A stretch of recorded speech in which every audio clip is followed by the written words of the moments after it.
Gossiping माहिती आहे का? म्हणजे काय की तिसऱ्या माणसाने काहीतरी सांगितलं.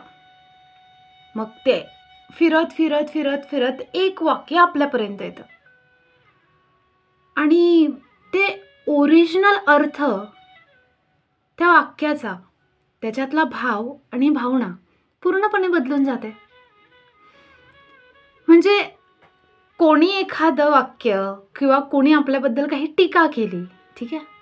हे आपल्याला कळलं की आपण खूप दुःखी होतो आणि आपल्याला वाटतं की अरे हे काय झालं?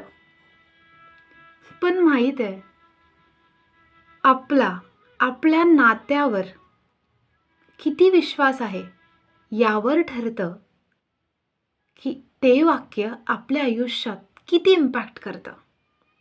सो विश्वास ठेवूया. गॉसिपिंगवर नाही, आपल्या नात्यांवर.